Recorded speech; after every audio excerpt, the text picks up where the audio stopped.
হাতের আঙ্গুলের ছাপ অথবা ফিঙ্গারপ্রিন্টের গুরুত্ব বলে শেষ করা যাবে না।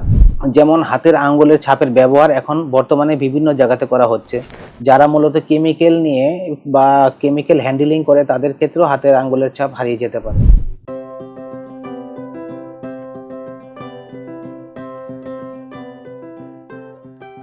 আসসালামু আলাইকুম, আমি ডাক্তার আব্দুল্লাহ আল ফয়সাল, চর্ম ও যৌন রোগ বিশেষজ্ঞ হিসেবে কর্মরত আছি বাংলাদেশ স্পেশালাইজড হসপিটাল, শ্যামলী, ঢাকা।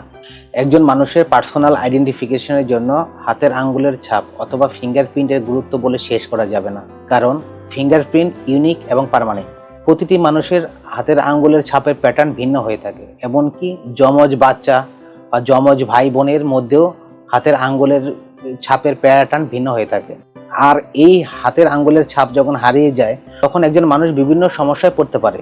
যেমন হাতের আঙ্গুলের ছাপের ব্যবহার এখন বর্তমানে বিভিন্ন জায়গাতে করা হচ্ছে, যেমন ভিসা প্রসেসিং, জাতীয় পরিচয়পত্রে, অফিস আদালতে কর্মকর্তা কর্মচারীদের উপস্থিত নিশ্চিতকরণে এবং মোবাইল সংযোগ বা মোবাইল নেটওয়ার্ক সংযোগের ক্ষেত্রেও হাতের আঙ্গুলের ছাপের ব্যবহার হচ্ছে।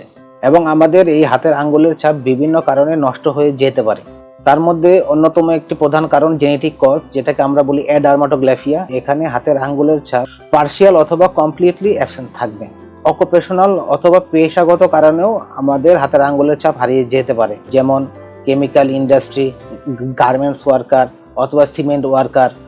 যারা মূলত কেমিক্যাল নিয়ে বা কেমিক্যাল হ্যান্ডেলিং করে তাদের ক্ষেত্রেও হাতের আঙ্গুলের ছাপ হারিয়ে যেতে পারে। আমাদের কিছু স্কিন ডিজিজের কারণে হাতের আঙ্গুলের ছাপ হারিয়ে যেতে পারে, যেমন অতিরিক্ত হাত ঘামা, যেটাকে আমরা হাইপার হাইড্রোসিস বলে থাকি, সোরিয়াসিস, পিআরপি বা পিটারিসিস রুব্রা পিলারিস, পমফোলিক্স বা ডিসহাইড্রোটিক এক্সিমা, ইরিটেন্ট কন্টাক্ট, ডার্মাটাইটিস এবং এই ধরনের রোগে যারা আক্রান্ত হয়ে থাকে তাদের ক্ষেত্রেও হাতের আঙ্গুলের ছাপ হারিয়ে যেতে পারে। তাছাড়াও বয়সের সাথে সাথে হাতের আঙ্গুলের ছাপ নষ্ট হয়ে যেতে পারে। তাছাড়াও যখন একজন মানুষের বেশি বেশি হাত ধোয়ার অভ্যাস থাকে অথবা সাবান দিয়ে বেশি বেশি হাত ধোয়ার অভ্যাস থাকে, তখনও আমাদের হাতের আঙ্গুলের ছাপ নষ্ট হয়ে যেতে পারে। আসলে এর থেকে মুক্তি পেতে গেলে আমাদের সাধারণত লাইফস্টাইলটাকে পরিবর্তন করতে হবে। যেমন যদি কারো পেশাগত কারণে এই রোগটা হয়ে থাকে তাহলে তার পেশা পরিবর্তন করাটাই শ্রেয়।